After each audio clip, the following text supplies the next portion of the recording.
27ኛው የጤና ሴክተር ዓመታዊ ጉባኤ ተሳታፊዎች የአገልግሎቱን የጅማ ቅርንጫፍ ጎበኙ።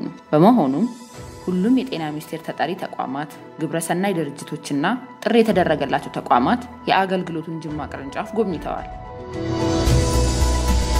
የጤና ሚኒስትር ዴታ ወይዘሮ ፍሬሕይወት አበበ እንዳሉት በርካታ የአፍሪካ ሀገራት በራሳቸው የመግዛት የማከማቸትና የማሰራጨት አቅም የሌላቸው ቢሆንም እኛ ኢትዮጵያውያን ግን ላለፉት 78 ዓመታት ይህንን የአቅርቦት ሰንሰለት እያጠናከረን እንደምንገኝ አስተዋውሰው በቀጣይ ለአፍሪካ ሀገራት ገዝቶ ለማሰራጨት ታልሞ እየተሰራ እንደሚገኝ ተናግረዋል።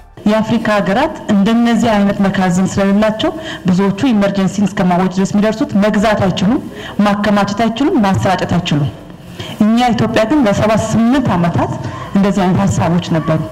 ኢፒኤስኤስን አሁን እየሳልን ያለነው ኢትዮጵያ ውስጥ ያለው ላስት ማይል ብቻ አይደለም፣ በአፍሪካ ውስጥ ያለው ፕሮኪውርመንት ላይ ለምን ዲስትሪቢዩተር አንሆንም፣ ለምን ፕሮኪውረር አንሆንም፣ ለምን ስቶሬጅ አንሆንም ብለን ነው አብዱ ጋር የምናወራው፣ አብዱ የሚሰራው ማለት ነው። የሕክምና ግብአት አቅርቦት ሰንሰለት በመሆኑ ሁሉም በሰንሰለት ውስጥ ያለው አካል የራሱን ኃላፊነት እስካልተወጣ የሕክምና ግብአት አቅርቦት ስርዓቱን በአገልግሎቱ ጥረት ብቻ መለወጥ እንደማይቻል የጤና ሚኒስትር ዴታዋ አንስተዋል።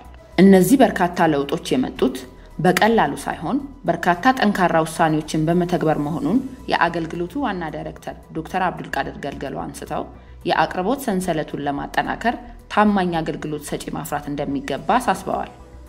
በጣም ፔንፉል ነው፣ ግን አካውንታቢሊቲ እና እርምጃ ካልተወሰደ ወደ ቀጣይ መሸጋገር አንችልም። ብዙ ጊዜ ተመላለስንና እዚህ ከተማ ፋይናሊ ወሰድናቸው እርምጃዎች በጣም ሲቪር ነበሩ። አካውንታቢሊቲ ማስፈን በቃ ምን ያህል ሰፕላይ ቼን ውስጥ ወሳኝ መሆኑት እኔ በጅማ ነው ያየሁት ማለት ነውና እዛ ደረጃ ነው ጅማ ዛሬ ሊመጣ ይቻለው። አሁንም እነኛ አመራሮች በደንብ እንዲሰሩ በደንብ እንዲያጎለብቱ ነው የምንፈልገው። ታማኝነት በናዲትን የማይጎድል የማይሰርቅ ለማህበረሰቡ ታማኝ የሆነ ሰራተኛ መፍጠር ከተቻለ እቺ ሀገር ይለወጣል ብዬ አስባለሁ። ተቋምም ይለወጣል። ጅማ ቅርንጫፍ ጤናማ የሕክምና ግብአት አቅርቦት ሰንሰለት ያለው ለመሆን ጠንክሮ እየሰራ መሆኑን ዋና ዳይሬክተሩ አንስተው አሁን ላይ ያለው አመራርና ሰራተኛውን አመስግነዋል። አሁን እየሰሩ ያሉትም ዜሮ ሾርቴጅ፣ ዜሮ ዌስቴጅ፣ ምንም አይነት ጉድለት እንዳይኖር ብለው የሚተጉት ሁሉም አመራሮች እዚህ ያሉት እኔ አለያቸው ሁሉም ጥሩ ናቸው። በርቱ ለማለት ምስጋና የሚገባቸዋል ብዬ ለነሱ ማቅረብ ፈልጋለሁ። ይሄ ግሩፕም ምስጋና እንዲያቀርብላቸው ፈልጋለሁ። የጅማ ቅርንጫፍ ስራ አስኪያጅ አቶ እስማኤል ሼኢሳ የመጋዘን አስተዳደር ስርዓት፣ የቆጠራ ትክክለኝነት፣ ሲሲቲቪ ካሜራ አጠቃቀም፣ የደንበኞች እርካታን ለማሳደግ የተሰሩ ስራዎችን፣ የመጋዘን ውስጥ የቁጥጥር ስርዓትን፣ ውል የተገባለት የአቅርቦት ስርዓት አፈጻጸም፣ ጥቅም ላይ የማይውሉ ግብአቶች ምጣኔን፣ የዲጂታላይዜሽን ከመተግበር አኳያ የተጠያቂነት አሰራርን ማስፈን በተመለከተ ማህበራዊ ኃላፊነቶችን ከመወጣት አንፃር በካይዘን አሰራር የተገኙ ሽልማቶችን እነዚህንና መሰል ጉዳዮችን በዝርዝር ያስረዱ ሲሆን ከጎብኚዎች ለተነሱ ጥያቄዎች ምላሽ ሰጥተዋል። በጉብኝቱ የተገኙ ተሳታፊዎች በቆይታቸው ተቋሙ ከዚህ ቀደም ከነበረበት በርካታ ለውጦችን መመልከታቸውን ገልጸው ለዚህም ለአመራሩና ለሰራተኛው ያላቸውን አድናቆት ገልጸዋል። በቅርንጫፉ የህፃናት ማቆያ ተመርቋል።